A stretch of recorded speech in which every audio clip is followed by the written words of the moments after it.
Welcome everyone as INCOMPAS host a very important webinar as we look now a week and a half post-election. What is in the present? What is to come? Is anything predictable? Is anything certain? But we're going to have a great conversation with some really leading thought leaders in the legal, the regulatory space, antitrust, competition. The issues very important to our industry and how this past election, both House and Senate, the congressional elections and the presidential, can influence and affect what is ahead. And with that, I'm going to start with John, and then if everyone would introduce themselves and your firm, and then we'll get into the conversation. Great. Thanks, Chip. John Heitmann. I'm a partner with Nelson Mullins here in DC. Charles? I'll go next. Sorry, my name is Kelley. I'm a partner with Kelley, Drye, and Warren in Chicago. I'm Charles Mathias. I'm senior counsel with Hogan, Lovells in Washington. I'm Jeff Strenkowski. I'm a partner at Troutman Pepper in Washington, D.C. Rob? Yes, sir. Robert McDowell. I'm a partner at Cooley, LLP, and I'm chair of their global communications practice. Hi, I'm Patricia Cave. I'm a senior associate in the Morgan Lewis Telecommunications Media and Technology practice group based here in Washington. Richard? Richard Ward. I'm a senior policy advisor with Venable. Well, again, this is a great panel. Thank you all for participating in this webinar. So first up, what I'd like to discuss is what is right in front of us, the lame duck session, the existing Congress, what issues, if any, will be addressed, and do we have a chance for any of the communication issues like rip and replace, any of the funding issues, any of the spectrum reforms that are packages? Do we expect anything to happen in the lame duck? John? I'll start. I know they're going to give it a try. I know that Senate Democrats are looking at trying to move spectrum again. And maybe this time they'll have what it takes to get the Department of Defense to the table and change the dynamic. Inside that spectrum bill, there has been funding for rip and replace and ACP. And so those things could move inside that bill. They might move outside that bill. But those are three things that we're looking at. Anybody else would like to add? Or make any predictions about what, if anything, will happen in the lame duck session? I agree with John on spectrum auction reauthorization for the FCC. There'll be an attempt certainly by Chairwoman Cantwell, but I think incoming Chairman Ted Cruz is going to want it to be his bill. The wireless industry, for the most part, supports that bill. But again, having spectrum with auction authority doesn't do you much good if there's not much of an inventory to auction. And we have a study for 3 years on that came out of NTIA last year. So I doubt much will happen during lame duck on this. An attempt will be made, but I don't think there'll be enough time to get it done. And so look to the next Congress.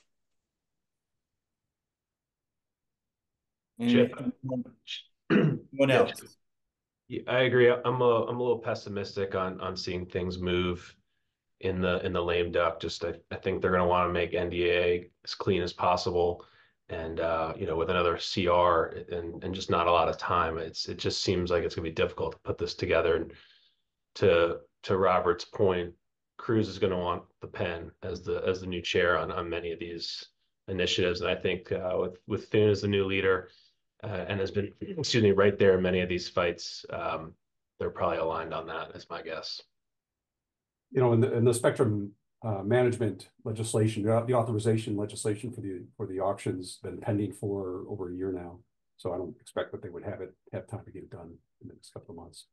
Yeah, and I think on rip and replace, I think that's been out there for well over a year. I think the deficit in the demand versus the supply of funds for that, and in the bills I've seen, the excess funds for the rip and replace come from future spectrum auctions. So I think to a certain extent these issues are tied together.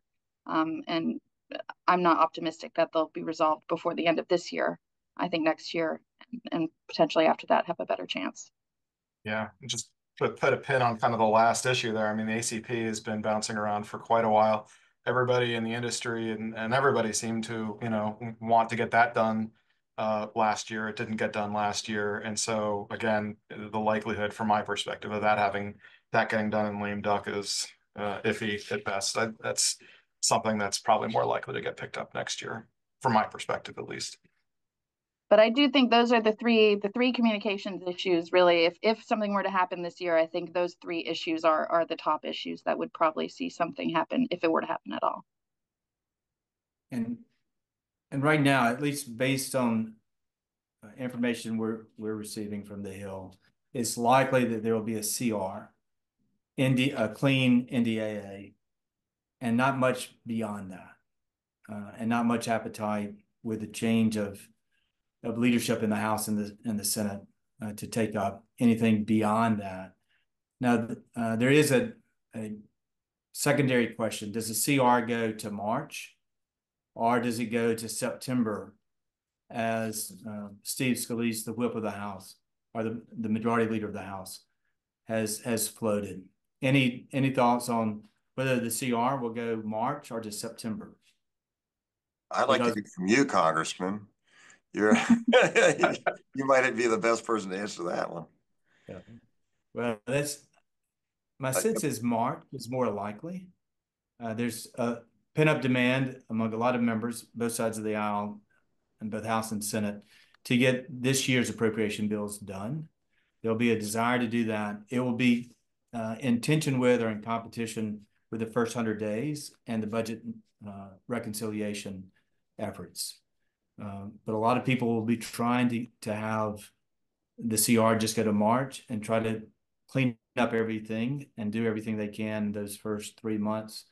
But that's a lot. Budget reconciliation is a very extensive process, and it's usually a defining first 100-day issue. So that's one thing for everybody to watch, is the negotiations of how long will the CR last. And that can also predict when we think we might have resolution on some of these issues important to the industry, if it's in the first quarter or in the last quarter of the year. So the CR and debt ceiling. So I'm going to... if it's March and then debt ceiling's yes, April, right? So that could be interesting spring. Go ahead, sorry.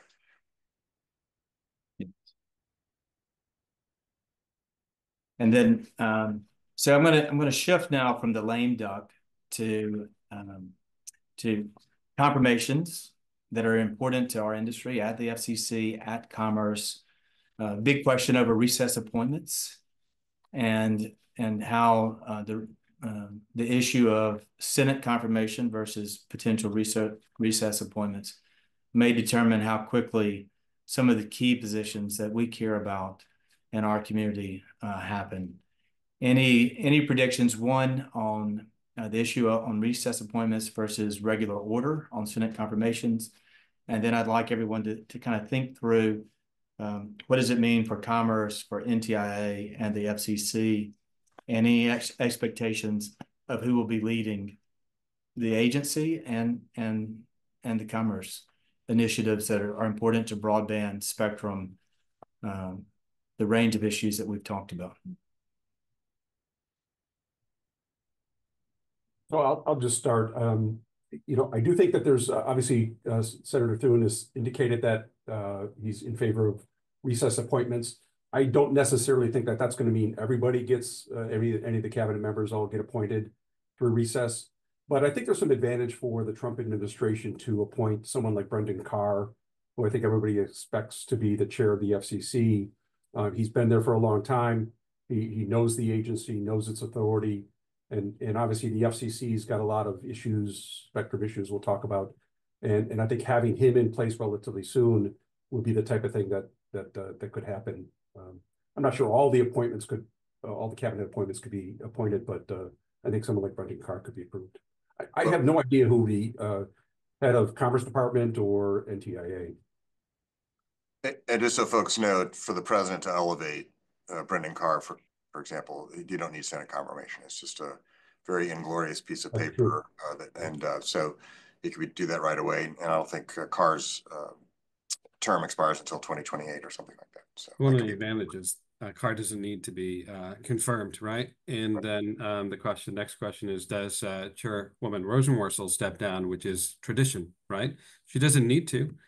She could stay, but then we might have a different dynamic unfold as to whether the president can exert some power over independent agencies, including firing commissioners. That would be interesting to watch, but I think I suspect Chairwoman Rosenworcel will follow tradition, pens down, and likely would resign and pass off power orderly, and that Commissioner Carr would be elevated. And although there could be some questions about his authorship of the Project 25 chapter, I think he's highly regarded by both parties as being really capable of filling that slot.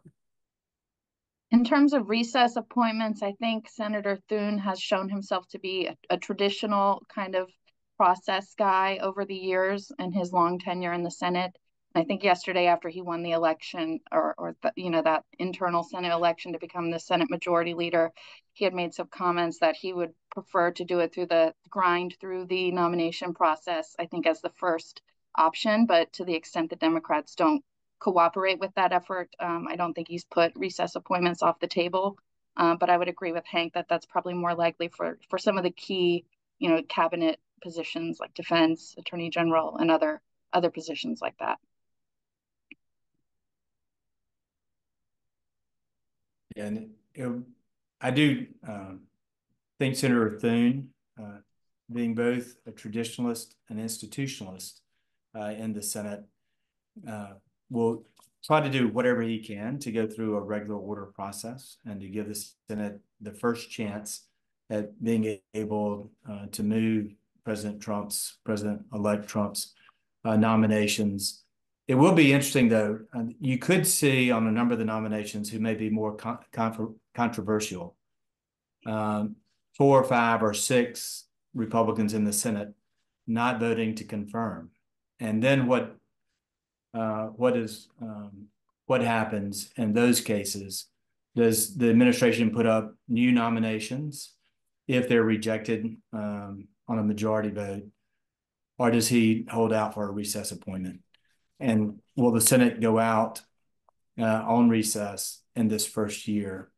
So it's an interesting precedent to see of how this tension between the executive branch and the legislative branch, the advise and consent, the norm that most senators want to be able to carry out their advise and consent, have the confirmations, have meetings with nominees, have hearings, have votes, negotiate things that are important either on policy or to their respective states.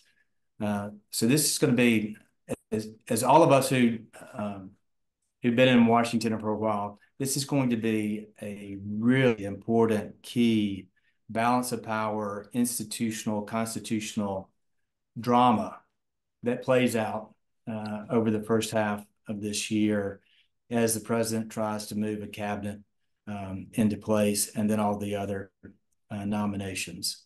So something very, very important to watch. So any predictions of this group? What does move in the first 100 days? Anything that we care about, and from the broadband technology network, telecommunications community and industry, what do y'all think we should be focused on in the first 100 days of this administration?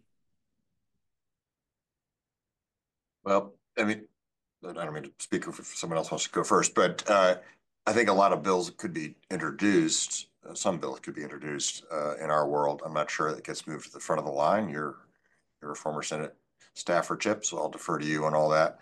The first 100 days are probably the president's priorities, and I'm not sure some of those core FCC type issues in terms of legislation are going to be at the front of the line in terms of priorities. But look, I think you'll have some bills introduced to overturn the digital discrimination bill, maybe some potential clawback on BEAD, although I'm a bit skeptical about that and that's its success. It could be reforming BEAD or amending it rather than clawing it back, but we'll see. Between now and then, there might be some states that actually make some big announcements here in the coming weeks or months. So that might change things, especially if they're red states. It might change the view of a Republican Congress. I would hope that Senator Cruz would reintroduce a spectrum auction bill. But again, I don't think that gets marked up or whatever. And on the House side too, remember House ENC had twice reported out unanimously a word you don't hear very often when it comes to Congress, a spectrum auction bill. So they could be doing the same thing. But in the first 100 days, I don't see any bill signing ceremonies regarding the FCC stuff. But I think it's worth bearing in mind that there are things that the FCC can be doing in these same areas that would certainly be benefited by congressional support. But the chair of the FCC, whether it's Brendan or someone else, could be active, and they could have a very busy 100 days on many of these same topics. I think going back to the CR and some of the budget issues that are sitting out there too, that could suck a lot of the oxygen, the confirmation process, that could suck a lot of the oxygen out of the room too. And then, the BEAD issue is it's a really interesting one when you have Louisiana really at the forefront of the BEAD deployment, agenda program right now. The idea of them starting to work that back, claw that back, when that's in Scalise's backyard, that's going to be really interesting to see how that goes down. I think I agree with everybody else. I think some of the other tech and telecom policy issues will probably, maybe we're talking 200 or 300 days instead of 100 days on some of those things, but we'll just have to wait and see. You might see attempts across the board to modify the BEAD focus on fiber. Yep. And particularly given some of the new players who have different technologies, I think that would be something that you could probably see some tweaking on that probably wouldn't require congressional action.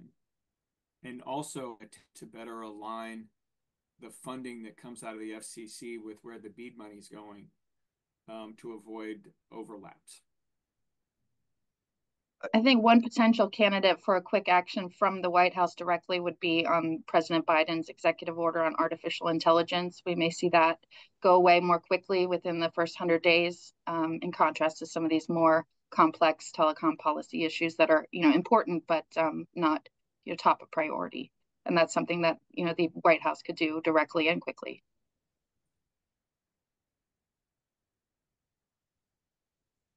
Anything else on the first 100 days? I do think that we should be watching two things. One, the decision on the CR, which could then drive some of the issues in the spectrum and the rip and replace and ACP or other type of funding issues. The budget reconciliation moving in the first 100 days could wrap in some of these issues for either for revenue drivers or revenue offsets. So the budget reconciliation could become a vehicle for some of these issues. And if the CR is done in the first 100-day period, we could also have some appropriation vehicles that could move some of these policies. So two things to watch in those early days. From a USF perspective, we have the Fifth Circuit Court of Appeals decision on USF. We should hear from the Supreme Court if they're going to take that up as early as tomorrow. Any predictions on legislative action as it relates to USF? We've had bipartisan, bicameral working groups looking at USF.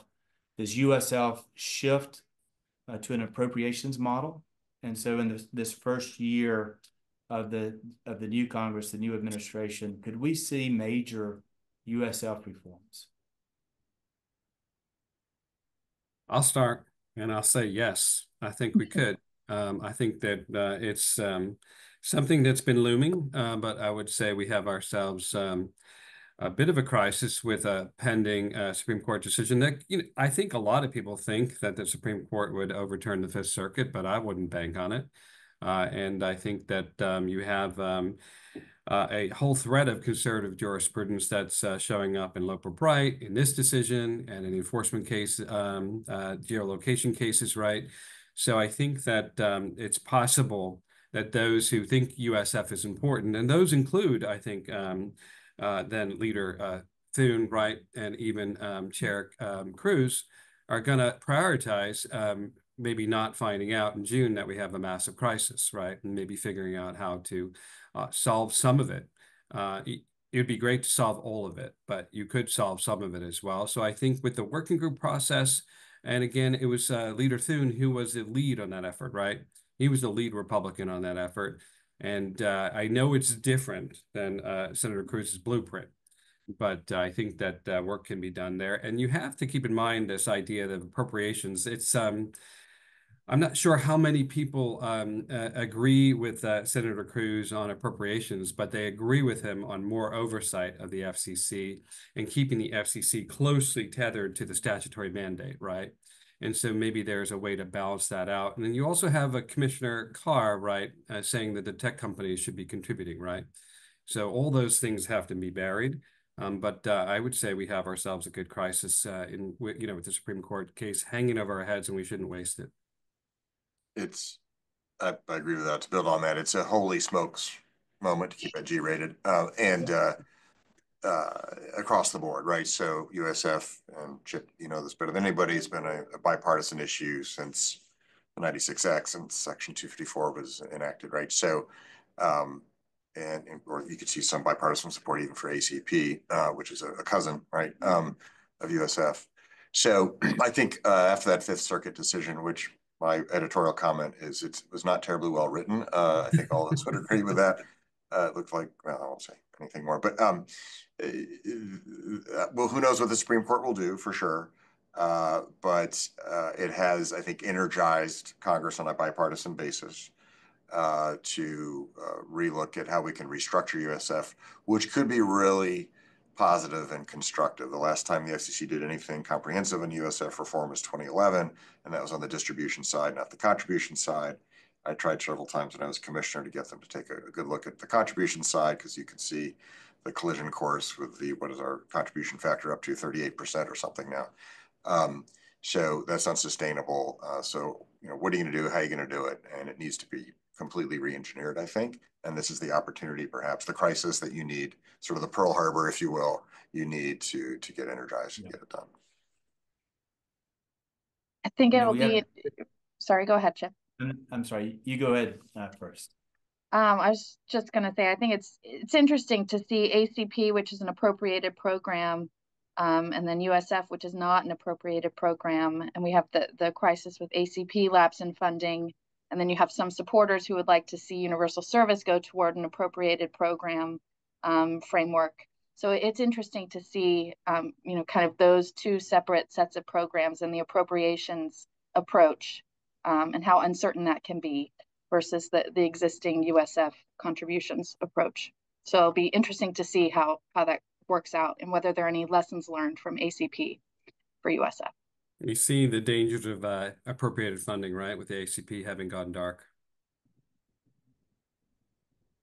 It will be interesting to watch and see, a couple of things are converging at once, a Supreme Court review, the BEAD awards that are beginning to be awarded, maybe some changes in the BEAD program, but how do we look at unserved, underserved, high cost, core programs like E-rate and ACP in a future world where either we delegate and continue to delegate to the FCC or do we look at some hybrid model with congressional appropriations, and how do we sort out what the continuing needs are for connectivity, affordability, deployment, and the key programs that have kind of undergirded the very popular USF programs.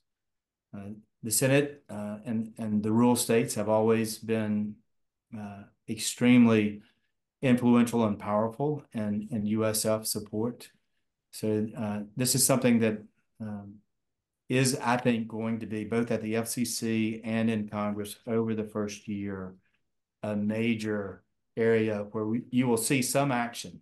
What I don't know yet or can't predict, but this will be something that all of us will be working on both on the Hill and at the FCC, and to the degree that NTIA and the commerce programs interact as litigation is also ongoing, and the crisis and the catalyst for action in this area. So we've talked about the administration, we've talked about recess appointments, we've talked about the first 100 days. Let's talk about the people who will lead the committees of jurisdiction on the Hill. Any predictions? The Senate is pretty clear, Senator Cruz and Senator Cantwell. Any predictions on the House Energy and Commerce Committee, other committees that we ought to be watching as it relates to judiciary, antitrust, competition policy? What are y'all's thoughts on the new leadership in the incoming Congress, players that we should be watching that will be influential in debates to come? On ENC and the House side, I think it's going to be between Representatives Guthrie from Kentucky and Representative Latta from Ohio. And I think they expect no change on the Democratic side other than moving from, well, they're actually on the House side, they're going to stay ranking, right? And then on the Senate side, you know, I think we've squared away that it's likely to be Senator Cruz moving to the chairman's slot. Who takes the telecom subcommittee on the Republican side?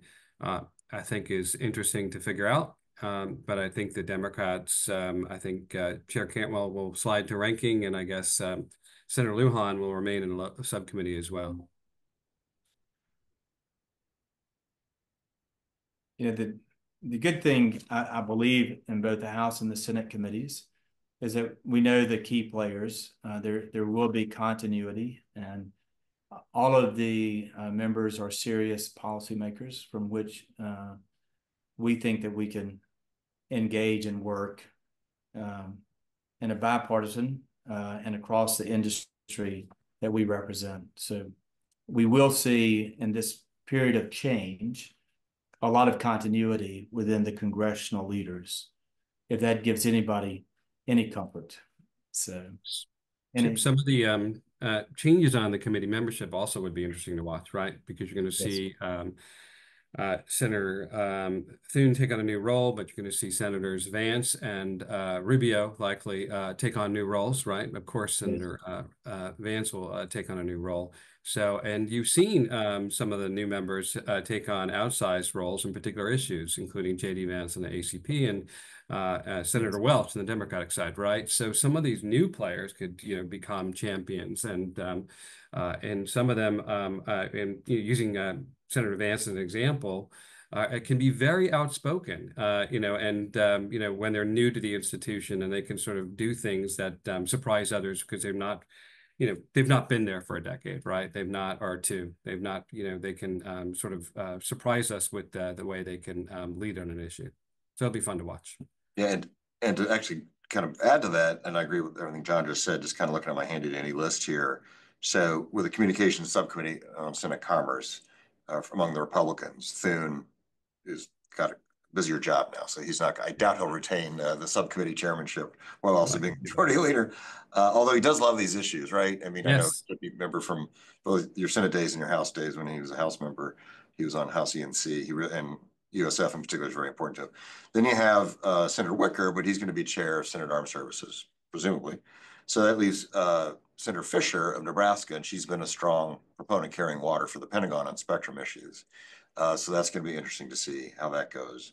But to kind of build on the points too by Patricia and others, which is you'll have Senator Sullivan still there, obviously very strong, formidable force, and Alaska issues are always fascinating.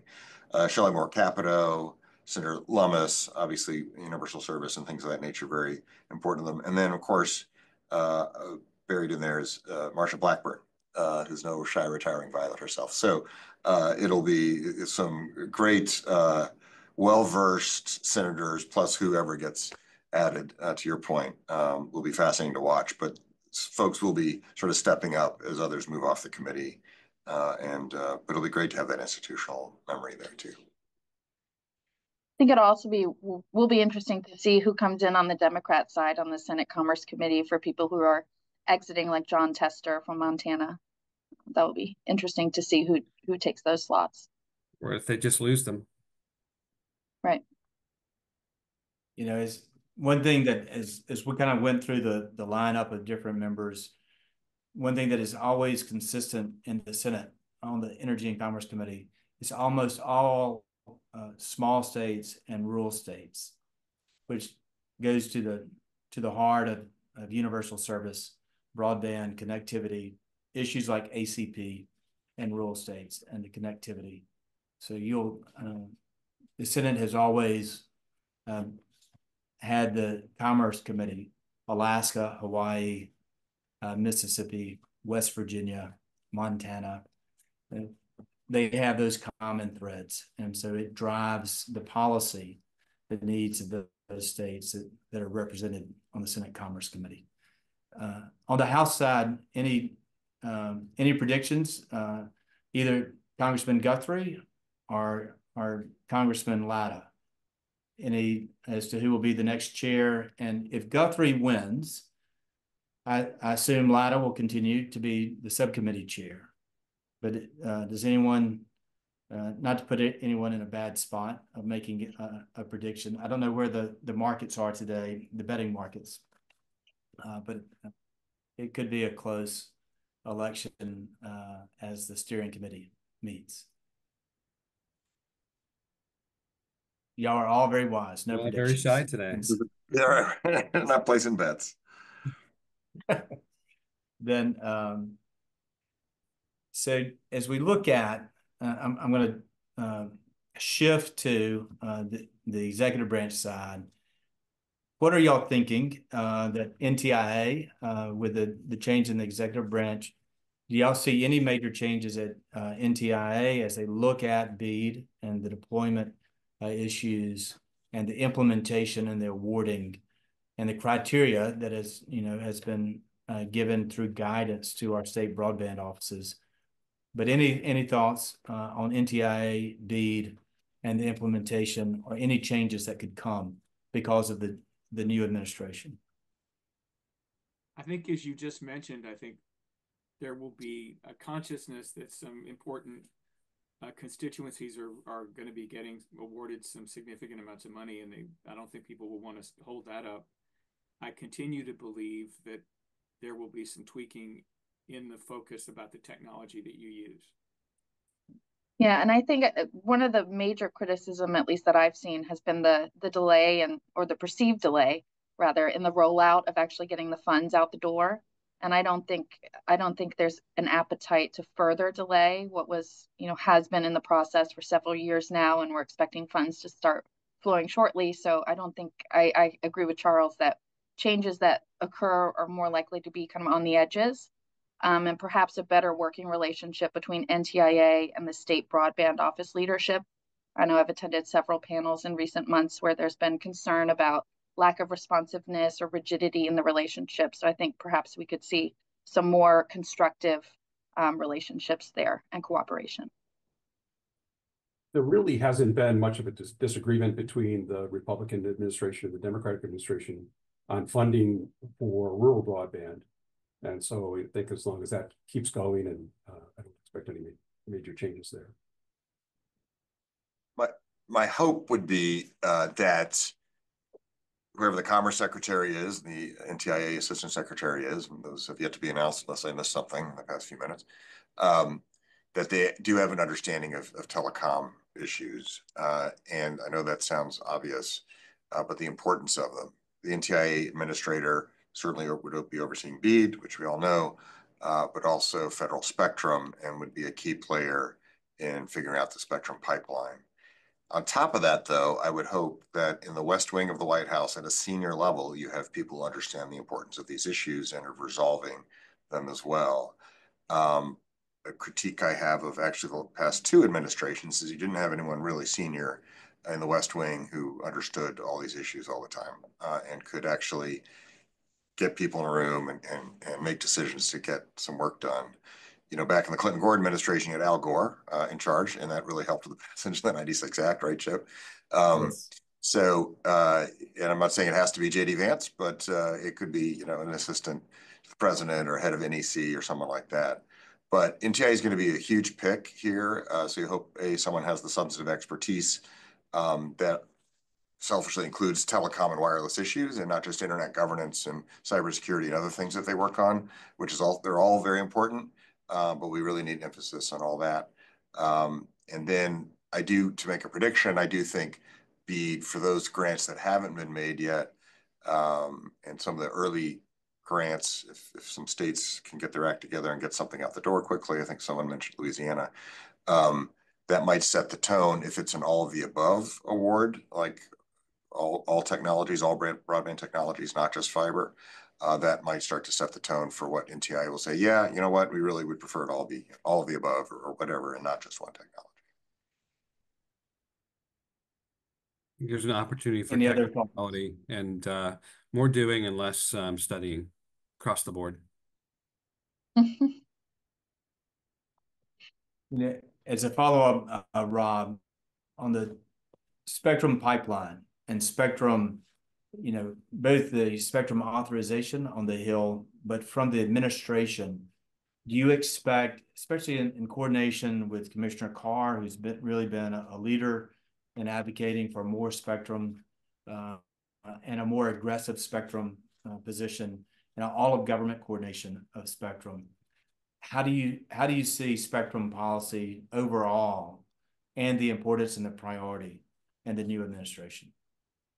So if past is prologue, one of the data points we have is the first Trump administration on a lot of things. That doesn't guarantee anything, as we all know, what the future will hold. But if past is prologue, you did see more spectrum brought to market through the FCC on a pure megahertz by megahertz basis than I think any other time. It was like thousands of megahertz. And in part, that was Spectrum Frontiers and other legislation and right place at right time. AG was the right place at the right time, but he also got some auctions going and did some reallocation.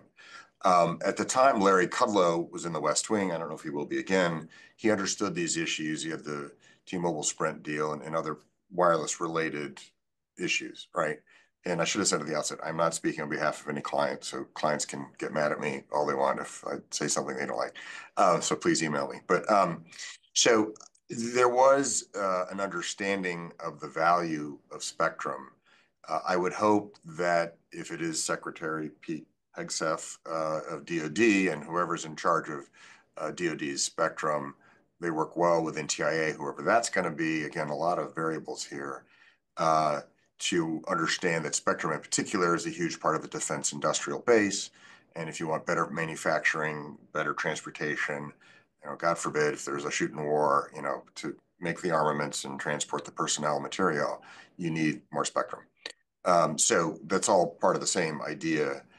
But if past is prologue, it should be a spectrum-friendly administration. I also think it will be a space tech-friendly administration that tends to be very bipartisan. Kudos to Jessica Rosenworcel for establishing the Space Bureau, which pulled together other offices under that. More needs to be done, but that's a whole other area, but it's all related to spectrum. You can't do anything in space without spectrum. So I think I'm bullish on what could happen, but personality could make policy here. So we'll see who gets appointed.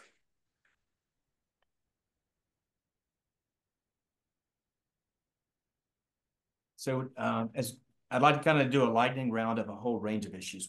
We've kind of covered the broadband, the BEAD, USF, spectrum, but just real quickly, if anybody wants to pick any of these issues, if you look at team tech on the national security side, enforcement or enforcement reform at the FCC, antitrust, do you maintain the new direction of antitrust in the Biden administration? Does that antitrust populism continue with Trump? And where do we see both the administration, DOJ, and the congressional leaders on antitrust? And then AI, what is the general approach going to be as we look at the new emerging, profound, pervasive technology of AI? What is the administration going to do, and how do you coordinate a response to AI? Section 230, yours and my favorite issue, net neutrality. What happens to net neutrality? And merger review. So that's the lightning round. if y'all took notes, please take your pick and go. That's a lot of lightning. That was a heck of a thunderstorm. There's just You know, in my neck, go first. Sorry, I've been talking. In my neck of the woods, we call that a tornado. So go ahead. There we go. Well, go ahead, John. I'll jump into enforcement. There's something that we see typically under Republican FCCs is what I would call rules-based enforcement rather than policy-based enforcement, right? Enforcing the rules as they're written, and avoiding creating policy through your interpretation of the rules. I would expect that to be something we see. I don't think that the Enforcement Bureau under the current administration was as expansive, say, as the last time the Democrats had an FCC under their control. But I do think an enforcement more closely tethered to the communication statute and the rules that the agency enacts is something we can expect. And I think we're going to see it. I mentioned before these geolocation appeals, forfeiture order appeals, right? That the big MNOs have filed, including AT&T's suit in the Fifth Circuit. Going to be very interesting to watch because they're the FCC's forfeiture process has been challenged as unconstitutional. Their interpretation of continuing violations has been challenged. Their interpretation of Section 222, which was, a lot of references back to 96 Act. It was a competition statute. We now think of it as a privacy statute, right? But really an attack on how broadly that can be interpreted. And I think maybe a return to comfort that the FTC is going to take on much of this, and the FCC is going to stay in a more narrow lane. But I think that it's something to watch, right? Not just at the FCC, the traditional bend back toward rules-based enforcement, but in the courts and how the courts impact enforcement in terms of those geolocation cases are the things that I'm most interested in watching, because if they upend the forfeiture authority of the agency and they put to rest the creative interpretations that we've seen over the years, some more creative than others on continuing violations, that could be a major change for the agency. So I'll take M&A and antitrust for 500, Alex. And I'll take those two together. I'll try to make it quick.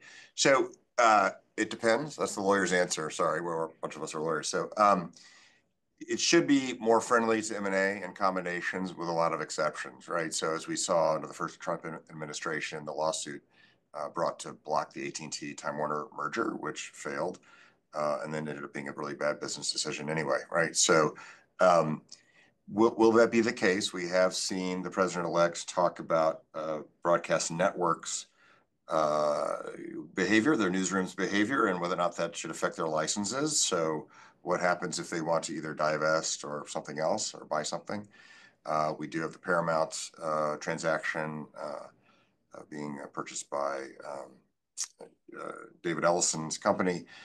So what happens with that? Will there be conditions, et cetera? But I think overall you'll see the antitrust division of DOJ and FTC going back to sort of the guidelines of the first Trump administration, and less along the lines of Jonathan Cantor and Lena Khan. With the FCC, of course, with FCC regulated industries, you get 2 bites of the apple. The government gets 2 bites of the apple. I think it'll be much more merger friendly. I think also in the broadcast context, over-the-air broadcasting is under a lot of stress because of cord cutting and digital. So in order to survive, there's going to have to be some M&A. But again, with exceptions, and we shall see what those exceptions are. So Rob, let me challenge you real quickly. Matt, sure. If he is the new Attorney General in DOJ and has been very supportive of the Biden administration antitrust approach as it relates to big tech. If he is either by recess appointment or confirmation, does that change your answer any? So just so everyone knows, when I was a commissioner and Congressman Pickering was on ENC subcommittee, he would ask really tough questions really nicely, just like that, of me and others. So it very well could. I mean, I sense the Gates nomination is meant to shake up DOJ, clearly. Maybe it's payback for the raid on Mar-a-Lago and other things. who the AAG for antitrust is. Look, the current antitrust lawsuits against some big tech companies started under Trump, but were continuing under Biden. So I don't think, and they're in court now. So once you're in court, you're in court. It's up to the judge. But a good point too, by the way, related to that is, and you didn't really ask us, but it is related, is of the various appeals in FCC land, how many of those will the Trump DOJ turn around 180 degrees on? So whether it's the Sixth Circuit net neutrality or digital discrimination or the Eighth Circuit media ownership, there's a bunch of them. Will they say, file something with the court saying, just kidding, we've changed our mind, you know? So look for those as well. But yeah, the Gates appointment and whoever, you know, I'm going to guess whoever was aspiring to be Assistant Attorney General for antitrust, there might be a few people having second thoughts about that this morning, and whether or not they would want that job. But new people would step up. And I do think if you're a big tech company, of which my law firm has many as clients, you got to be wondering what's happening. But I'm not sure the trajectory is all that different, in all honesty, regarding big tech. Any other thoughts, opinions, differences? On that topic, or can we select another category? In the spirit of Jeopardy, you can select whatever category you choose. Okay, I'm going to go with national security. I think it's another interesting area where we've seen some continuity between Trump administration #1, Biden administration, and probably likely in the Trump administration #2. At the FCC, this has been one issue that really has been a bipartisan, unanimous vote on many of the key orders, from the covered list orders to the equipment authorization orders to the proposed rulemaking on international Section 214, license renewal, reviews, team telecom, all of those items. So I think we're going to continue to see that moving forward. And Brendan Carr was really on the forefront, to the extent he's the chair. He was one of the first to call for a comprehensive review of international Section 214 authorization holders for foreign ownership and national security issues. So I think that could be a higher level priority, and one that could be on a bipartisan basis in the years to come. Yeah, I was actually going to talk about the exact same thing, and I'm glad you did such a great job on that, Patricia. It's interesting how these things all come together, because a lot of the national security issues also get tied up with merger review, right? Those two things, I mean, setting aside some of the 214, work that's come out in the last year or so, that is where a lot of that, rubber meets the road. And that could be really interesting to see how an enhanced review of national security, related concerns in a merger context, might have downstream effects on, some of those review proceedings that the FCC is doing and going to do in the future. The other piece of that, from my perspective also, that kind of cuts in multiple different ways, in the merger review context, that's an area where, the FCC might still have authority to place conditions, merger conditions, that they might not otherwise feel is capable of doing under the Loper-Bright kind of framework under which we're all now working, right? If they're afraid of undertaking major decisions or different doctrines, not afraid, but if they have, more concern about their legal authority in some areas, they might, in some circumstances, they might try to use merger review process in order to kind of push an agenda or push, policies forward, even if it's on a case-by-case, entity-by-entity basis. We've seen them do things like that in the past in other administrations, in other contexts. And now under kind of this new paradigm, it'll be really interesting to see if that emerges as a tool in their tool chest. In the same bucket, it'll be interesting to watch a potential review of private carriage by Chairman Carr, right? Yeah. Yeah, that's one of the. Sorry, go ahead. Yeah, no, you finish. Yeah. I was just going to say that I think in his insert to the Project 2025, I think he identified that specifically as a way that some foreign carriers are able to continue operating despite the FCC's effort to revoke authorizations that are needed for common carriage. So I know that he signaled an interest to at least see what the FCC can do under its authority to address other operations that maybe it doesn't have authority over under Title II. I think that's a nice segue to that, is that his Commissioner Carr's ongoing interest in securing supply chains and sort of an overall national security review of everybody. And that I think would likely lead to some collaboration on expanding the covered list. Obviously, the FCC doesn't provide the names, but I think there will be a general impetus to grow that list. If it's time for a new topic, I'll choose section 230. Yes. Because I think it's kind of interesting. Rob had mentioned, his past prologue. Because I think this is a situation where past may not be prologue. For the audience, section 230 of the Federal Communications Act is the Communications Decency Act, which essentially holds social media platforms not legally responsible if they publish offensive material. They have immunity, and the act provides that the parties that complain about the content can sue the third-party users that posted the content, but the platforms have immunity. Including they even have immunity if, for example, depending upon the algorithms that they have within their systems to publish that offensive material. So back in 2020, right at the end of the last administration, at the end of Trump's administration, NTIA filed a petition for a rulemaking to provide some guidance on adopt rules that would really put some guardrails around what the platform's immunity is, and begin to hold platforms responsible for some of the content or the way they manage the content. I'm not sure that that's going to be a big priority this time around, because certainly Elon Musk is heavily involved in the administration. That President Trump is going to own or does own his own, or through a corporation, but a big stake in a media platform. And so while Section 230, I think, was a big issue in the Trump's prior administration, I'm not sure you can see a lot of traction on that from the FCC this time around. That's some very good insight. Does anybody want to take, before we take some questions, the category AI? Yeah, we've been studying that pretty closely. The states are obviously filling a vacuum. Congress is going to have a hard time passing an comprehensive AI bill anyway. They can't do comprehensive privacy. They've tried that for 20 years. It hasn't really happened.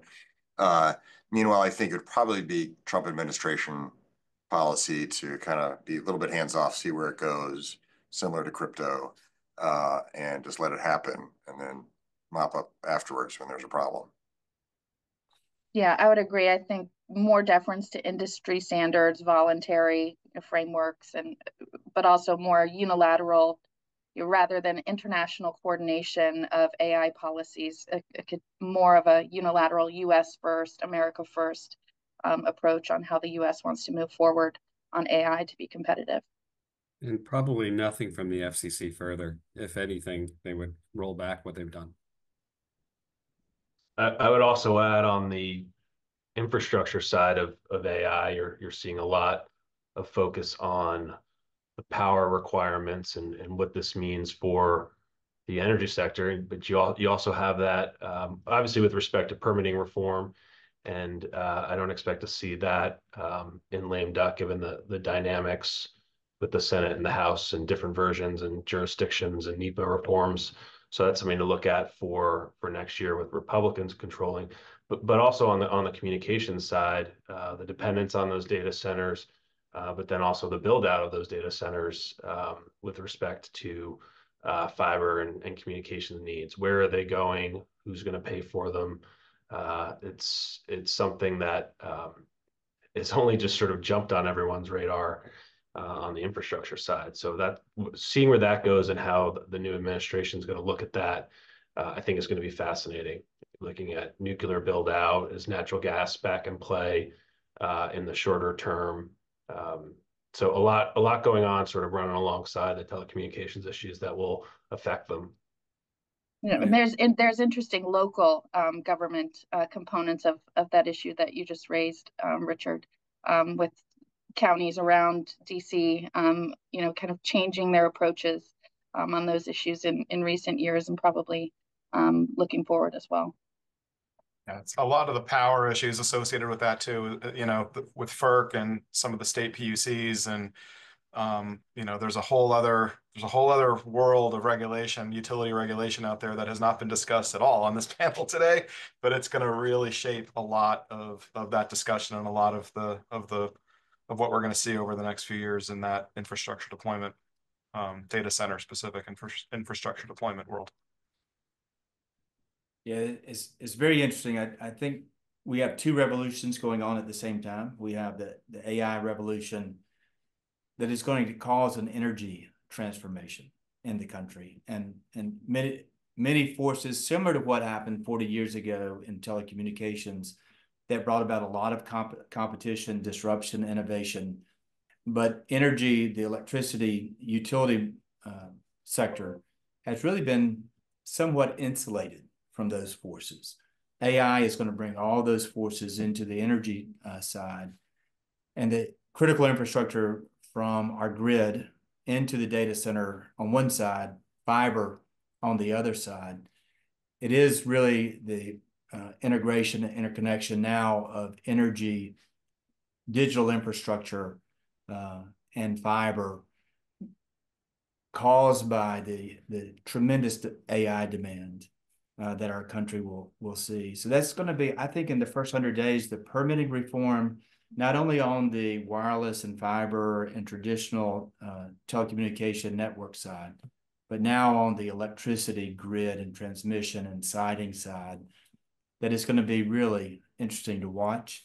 I know that our members, a lot of the data center and fiber, we're looking forward to trying to work in coalition with a lot of energy and new energy to help enable the AI that is taking place, and the enormous innovation that's going to be caused by both of these movements at the same time.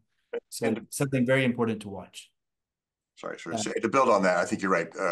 Permitting reform, we should have brought up. It sounds dull, but it's really, really important, right? So that could be done through executive order and bureau actions at agencies and things like that. It doesn't necessarily require legislation. But it is, to your point too, Chip, to build on it, which is, it's rather amazing how one morning we woke up and it was okay to restart 3 Mile Island, right? Nobody seemed like to have a heartburn over it. Like, wait, what? So it's okay now, suddenly? It was fascinating just to watch that. Right? And what's happening at 3 Mile Island and around existing nuclear plants is that the small modular nuclear reactors are co-locating adjacent. They're piggybacking on the permits so that they can bring the new technology and innovation in nuclear power to the market more quickly. Not so much that they're going to revitalize 3 Mile. They're just going to use the permit to do new nuclear. So it's going to be an interesting dynamic to watch. All right, so one last question before we run out of time. I have a question from the audience. When they do rip and replace, will they fund the other 60% so that there's a full rip and replace reimbursement? Any predictions on how they execute once we get there? A solution on rip and replace is the question. And the alternative being they just give a little bit more money, but not the full outstanding amount. Is that the question? That is the question. I think they want to know, will we be fully reimbursed?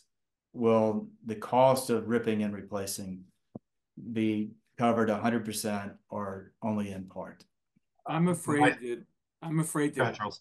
Sorry. I'm afraid that people are going to continue to be disappointed on rip and replace. Yeah, I was going to say, if you want to see on the next battle line for cash, that's probably a really good place to set your chair up and pay attention. I'm not sure there's there's this concept out that the shortage is 3 billion or 3.08 billion. I'm not sure there's much of an appetite to hear that it's different, right? That it's more, right? Mm-hmm. Throw out an idea of tax credits in lieu of payment, something like that. Yeah. Yeah, not to sound too pessimist, but to build on what Charles said, rip and replace has been a little bit like sailing towards the horizon. You never really get there. You keep getting disappointed. And this despite, I was just going to say, this despite a concern about network security and what we were just talking about, all these new networks. And ironically, a lot of the gear they need to rip out was put in there because it was part of a subsidized program, right? So it's yeah, it's ironic, right? Well, maybe the government reform and efficiency department will solve all of these problems. That's a different hour. Coach. Yeah, this has been a great conversation. I wish that we had more time. I think that we could go on much longer, but I do look forward to working with each and every one of y'all, the members of Encompass that are across the entire ecosystem. Change brings great challenges and great opportunities, and I think this conversation reflects that. And I look forward to working and continuing our advocacy together and watching what unfolds in the next days, months, and year. So thank you all very much for joining us. Great honor.